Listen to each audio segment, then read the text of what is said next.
An unseen character is a fictional character referred to but not directly observed by the audience, but who advances the action of the plot in a significant way, and whose absence enhances their effect on the plot. History. Unseen characters have been used since the beginning of theatre with the ancient Greek tragedians, such as Lais in Sophocles' Oedipus Rex and Jason's Bride in Euripides' Medea, and continued into Elizabethan theatre with examples such as Rosalind in Shakespeare's Romeo and Juliet. However, it was the early 20th century European playwrights Strindberg, Ibsen and Chekhov who fully developed the dramatic potential of the unseen character. Eugene O'Neill was influenced by his European contemporaries and established the absent character as an aspect of character, narrative, and stagecraft in American theatre. Purpose and characteristics. Unseen characters are causal figures included in dramatic works to motivate the on-stage characters to a certain course of action and advance the plot, but the presence is unnecessary. Indeed, their absence makes them appear more powerful because they are only known by inference. The use of an unseen character takes advantage of one of the simplest but most powerful theatrical devices: the manner in which verbal references can make an off-stage character extraordinarily real to an audience, exploiting the audience's tendency to create visual images of imaginary characters in the mind.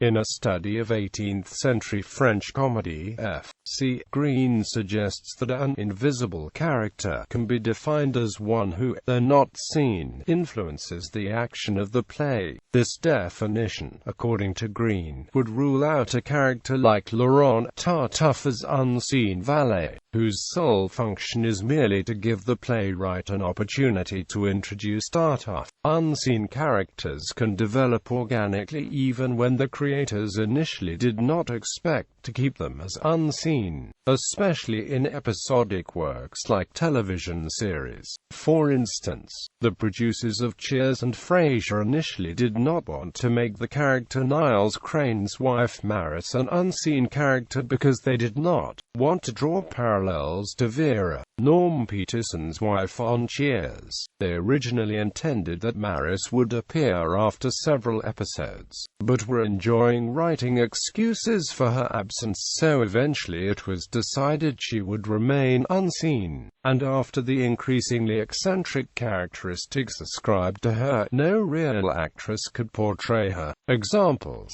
Theatre. Unseen characters occur elsewhere in drama, including the plays of Eugene O'Neill, Tennessee Williams, and Edward Albee.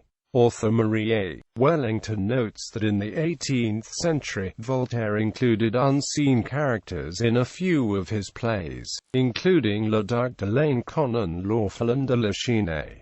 Rosalind in William Shakespeare's Romeo and Juliet is never seen, but is only described. In Alain René Lesage's 1707 play Crispin, an unseen character called Damis with his forced secret marriage is essential to the whole plot. In Claire Booth Luce's play The Women, and the 1939 film based on the play, male characters are referred to but do not appear, even in photographs, and the entire cast is all female. Godot in Samuel Beckett's Waiting for Godot is never seen. The play's two main characters spend the entire play waiting for Godot to arrive. In Anton Chekhov's play Three Sisters, Protopopov, who is cuckolding his employee Andrei and having a torrid and far from secret affair with Natasha, is unseen but plays a central role. Some sources suggest Protopopov, not Andrei, is the real father of Sophia, Natasha's daughter. UK television and radio minder Arthur Daly's wife, referred to only as her indoors, is never seen or heard, but often quoted. In the long-running British radio soap opera The Archers, a number of permanent inhabitants of the village in which the story is set are frequently referred to by name but are never seen or heard from in their own voices. Fans of the program often refer to these characters as the Silents. U.S. television on The Odd Couple, one of Oscar Madison's best-known and least refined girlfriends, Crazy Rhoda Zimmerman, is often mentioned but never seen. On the mystery drama Columbo, Inspector Columbo often described his wife in detail, but she is never seen, heard, or otherwise portrayed in the series. A short-lived, unsuccessful spin-off series, Mrs. Columbo, was created in 1979 after Columbo had ended its run, but Inspector Columbo never appeared. Mrs. Columbo, as played by Kate Mulgrew, was named Kate.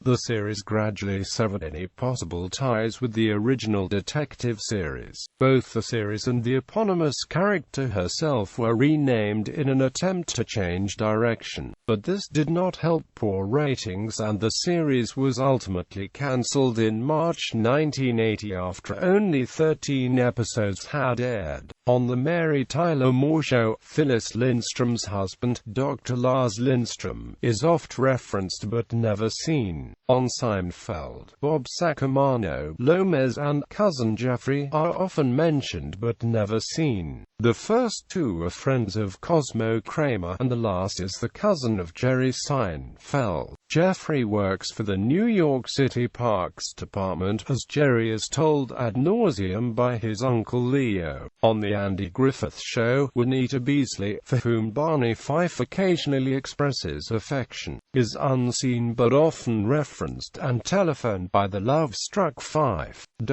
Vera Peterson from Cheers and Maris Crane from its spin-off Frasier are two of the most widely recognized unseen characters of American television. Though Vera's body, with face obscured by a pie, is seen in one episode, and her voice is heard in other episodes,